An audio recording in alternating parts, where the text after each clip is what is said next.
The winter winds howled across the charred remains of the village, smoke curling from the last blackened rafters. Crows picked through the bodies, but she was still breathing. A girl, barely 13, skin streaked with soot, eyes hollow from days without food. Her name was Rika, though no one would speak it again. She didn't cry when the soldiers found her.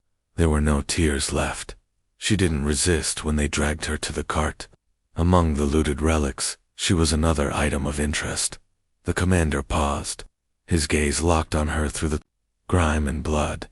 Her cheekbones, her eyes, the shape of her mouth. It wasn't hurt, couldn't be, but the resemblance chilled him. In his private collection of Roman artifacts, there was a faded miniature of a woman believed to be Crassus' final concubine. Historians argued whether she truly existed, but to him, she had always been real.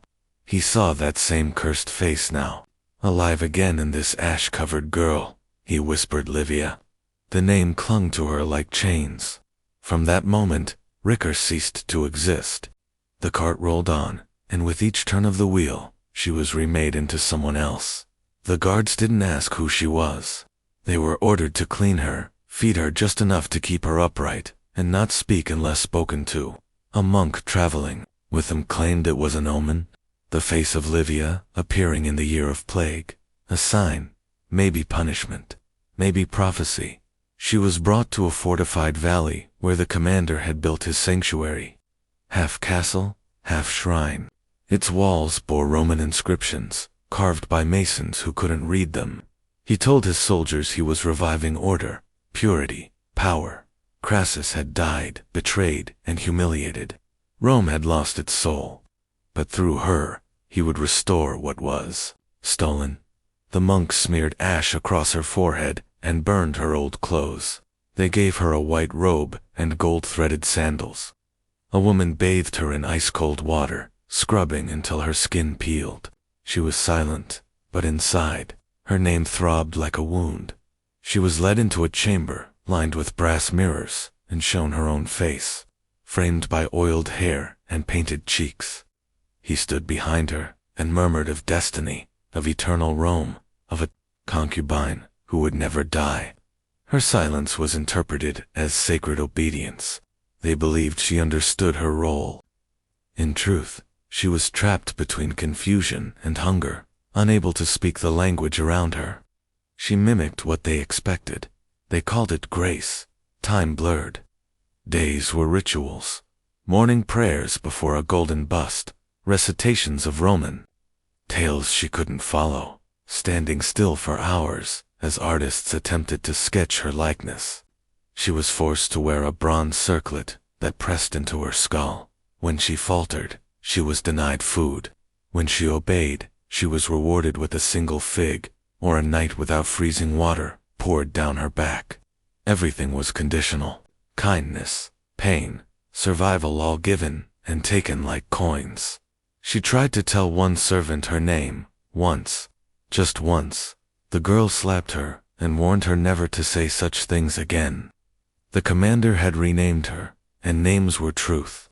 She was no longer the girl from the ruined village. She was a symbol, a myth in flesh. She began to forget what her own voice sounded like. A month passed, maybe more. Her world shrank to the cold stones of the keep and the footsteps echoing outside her door. Sometimes she heard weeping through the walls.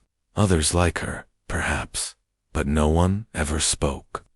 The commander hosted banquets for local lords and forced her to sit beside him, draped in rough silk dyed red with crushed berries. They toasted her with sour wine and muttered prayers in Latin. One night the monk declared her the vessel of the past returned, that the sins of betrayal, greed, and gold would be washed away through her presence. The commander raised his cup and told them, "Livia has returned to absolve us." She sat still, eyes empty, heart pounding, remembering her brother's screams. As he burned by then, she understood. She was not loved. She was not even seen. She was a placeholder, a breathing relic, imprisoned inside the body of a legend. Her past erased, her future written in another's name. No one asked who she had been before. No one wanted to know. All they wanted was the illusion to survive. And she, alone, could not break it. Mornings began with cold water poured from clay jugs. A routine so consistent it no longer startled her. The stone beneath her feet froze the soles of her skin-thin shoes. She dressed in garments that imitated Roman nobility, but were made from rough, itchy linen. Her hair was braided in silence. Not one servant spoke to her, unless ordered. She had become part of the ritual living, breathing decor. The daily schedule was rigid: prayers at dawn, fasting until midday, ceremonial posture training, and forced recitations of words she barely understood. Her voice, when used, no longer felt her own. It was trained to echo whatever phrase they drilled into her mouth. She wasn't alone, though she may as well have been. A eunuch prepared her meals in the adjoining hall, once a singer in a distant court, now mute by force. He would not look her in the eye. A boy her age, kept in an identical chamber, for reasons unknown, crossed her path occasionally. His eyes darted with fear, and his hands trembled when handing her parchment. He, too, was being remade into something else. Behind the glamour of silk and lit candles, the fortress reeked of disease. Chamber pots were emptied too late. Rats ran freely. Even the nobles who visited pinched herbs to their nostrils to cover the stench of rotting food. Unwashed bodies and mildew creeping up the walls. She had grown used to hunger. Meals came inconsistently, sometimes broth with floating barley. Other times, a slice of meat carved thin to show favor. But if she failed in a task or expression, the food vanished. A single misstep in posture meant isolation. A mispronounced word meant silence for 2 days. Her body thinned, but no one noticed. To them, she remained Livy, eternal, beautiful, untouchable. Her discomfort was never questioned. Her skin broke in places from tight garments and cold drafts, but the marks were painted over with wax-based powders. Physical pain was routine, but the silence was heavier. There was no laughter, no names, no real voices, only muttered orders, stiff bows, and footsteps behind walls. Her world reduced to glances and gestures. Even among the other captives and servants, trust was dangerous. One boy disappeared after whispering his name. Another, caught stealing dried fruit, was strung up for 3 days. She watched as those around her learned the rules by bleeding. Fear replaced memory. Survival was the only language. The rituals grew more intense. Once a week, she was made to stand before the golden bust of Crassus and repeat lines etched on slate, invocations, oaths, apologies to gods long dead. Her back ached from the hours of stillness. The friar who oversaw these rites would hover behind, correcting her with a birch rod if she wavered. At night, she curled into herself on straw-filled bedding, eyes wide in the dark, mind racing with images of fire, her mother's voice, her real name, things forbidden. She had not spoken her name in months.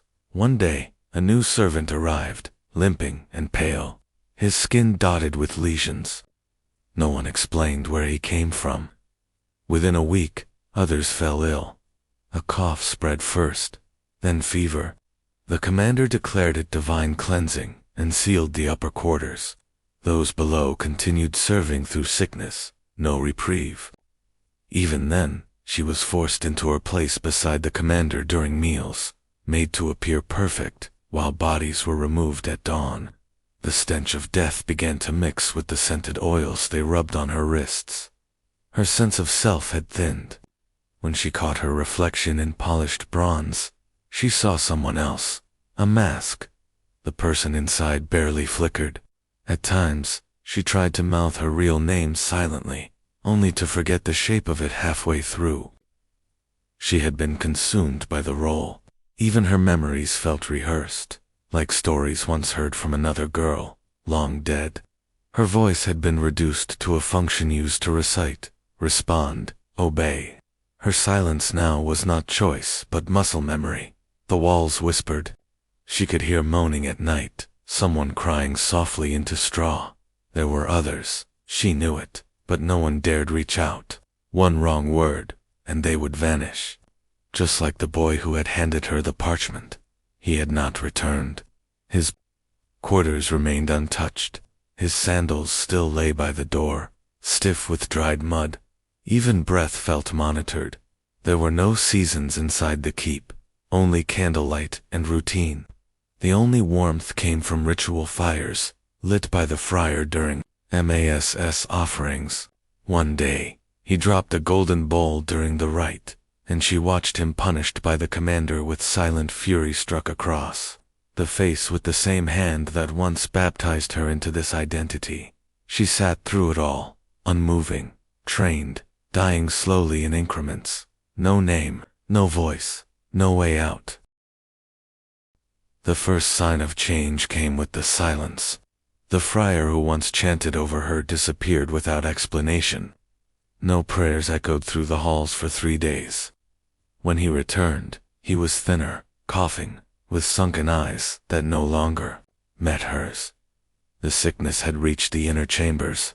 No one admitted it, but the signs were clear. The guards carried out bodies at dawn, faces covered, rooms were sealed. Still, her rituals continued unchanged. She was expected to appear divine, untouchable, even as those around her fell to pieces. She began to feel it in her own body. A heaviness in her chest, a dull ache behind her eyes, the taste of metal on her tongue. She said nothing. No one asked. She stood straighter, mimicked the expressions expected of her, held her arms out during blessing rites, even when they trembled. The commander noticed. Not the sickness, but the difference. She no longer looked as she once did. Her hair had thinned. Her cheekbones had sharpened too far. The illusion was faltering. He no longer praised her. No more whispered comparisons. To Livia. No more smiles. Now, his eyes narrowed. He studied her like a cracked relic. She caught him, muttering with the friar, voices low and bitter. A week later, she was denied her meal after stumbling during a recitation. When she reached for the water jug, the servant stepped back. It wasn't punishment, it was control, an experiment. How far could they push before she broke? That night, she fainted in the corridor outside the ceremony chamber. She woke on cold stone with her wrist bound in coarse rope, left in a storage room among Mothaton scrolls. No light, no food, no sound but the scratching of rats. She lost track of time. Sleep came in fragments. Hunger pulled her stomach in knots. Her mouth dried to dust. When the door finally opened, a masked guard pulled her out and forced her to kneel in front of the commander. He did not speak. Instead, he held a small crucible filled with flakes of gold. The friar lit a brazier. The gold melted. She was told to watch. She understood what they meant it to symbolize: wealth, obedience, transformation. But all she saw was death. Crassus choking in the dust, his mouth forced open. This was not purification. It was control by fear. She was forced to kneel beside the brazier while they held the crucible inches from her lips, but didn't pour. They wanted her to imagine it, to internalize the pain, to carry it in silence. That night she bled from her gums, vomited bile, and still was told to dress for prayer at dawn. Her appearance mattered more than her health. Her resemblance was now strained. Makeup was thickened, her gowns made tighter. The friar began suggesting a new girl be trained, just in case. She overheard it through the walls. Her replacement was already being prepared. The next evening, she waited until the chamber was empty and stole a shard of broken pottery from under the servant's cart. In the silence of her room, she carved into the walnut words, just lines, slashes, scratches. Each mark was an effort to reclaim something, but even that was discovered.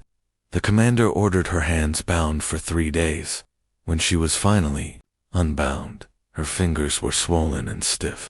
She could not lift a spoon. The guards grew colder. The servants stopped meeting her eyes. To them, she was no longer sacred, only dangerous. The golden mask made in her likeness was placed back in its velvet box and not displayed again.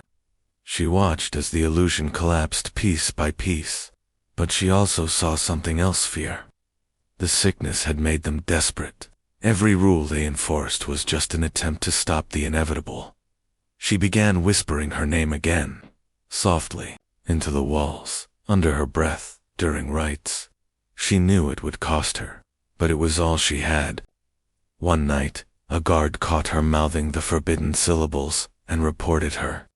She was dragged into the courtyard, forced to kneel in frost. No one defended her.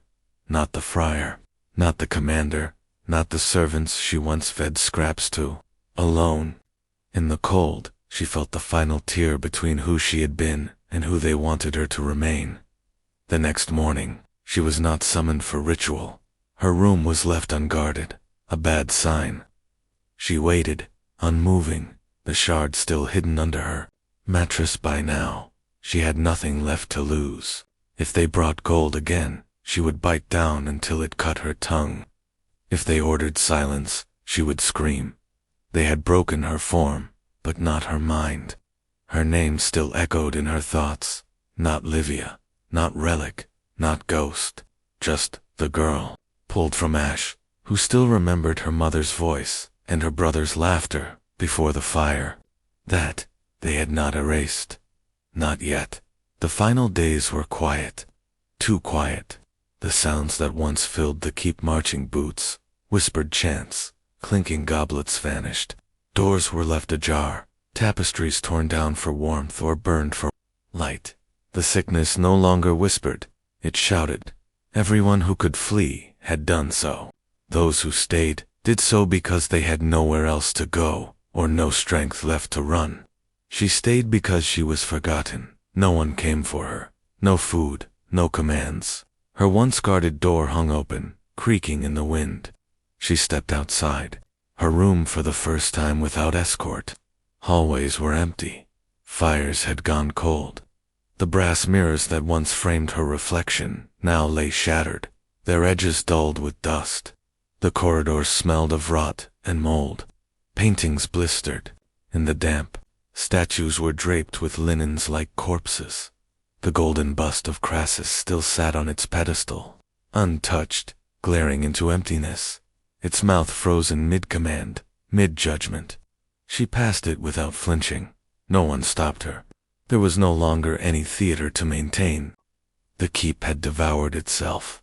She reached the great hall. The commander was there, slouched in his chair, one eye open but unseeing, his lips cracked, skin pallid. A goblet lay on its side. The scent of vinegar and gold dust filled the air. A small crucible, still warm, sat on the table beside him. She didn't move closer. She didn't need to. The gold hadn't been poured this time. He had drunk it, or tried. Perhaps he believed it would cleanse him, restore something, save his legend. Instead, it silenced him forever. Behind him, the friar lay curled beneath a torn banner. His chest no longer rose. On the floor, dried herbs and sacred ash were scattered, as if thrown in panic. She walked among the remains of rituals that had bound her for months. Now they were just debris. In a back chamber, she found the boy, the one who had once passed her a parchment. He was asleep or dead, she couldn't tell. His lips moved, whispering something that wasn't Latin. His name, maybe. She left him with a scrap of cloth and walked on. Her steps left prints in dust, thick as flour. In the lowest corridor, near the forgotten wine cellars, she found the pit, dug in haste. Shallow, crooked, filled with bundled shapes, some barely covered. Lime dust covered their faces. The same fate had awaited her. Quiet burial, no records, no grief. No stone. Just the disappearance of a shadow too inconvenient to remember. She stepped toward it, not in surrender, but in recognition. This was the place where stories ended, where names vanished, where silence completed its work. She didn't speak. There was no one left to hear. Her name pulsed quietly in her thoughts, like a final heartbeat. The sun had not risen in days. Only gray light filtered through clouds. She sat beside the pit, wrapped in what remained of her robe, her breath shallow, her eyes dry. It was not fear that gripped her, but the emptiness of being erased. She had not lived. She had been repurposed. Her body molded, her voice stolen, her memories overwritten. She tried to recall her mother's hands, her village, the taste of real bread. It came in flashes. A goat's bleat, her brother's laughter, a warm stone floor. Then darkness. A few years later, the keep was sold for scrap. Stones torn down, artifacts stolen or melted. The story of the girl was never recorded. Historians debated the existence of a concubine made to imitate Rome's lost glory. Some dismissed it as legend. Others called it an allegory. No one knew her name. No one wanted to. The myth of Livia remained, polished and repeated. The truth-hungry, broken, unremarkable, was buried beneath it. What survived was not a legacy, not a grave, just the echo of a girl who watched gold melt and learned the taste of being replaced. The story of Crassus ended with molten gold poured down his throat, but hers ended quieter, in dust, in silence, in a name no one thought worth writing down.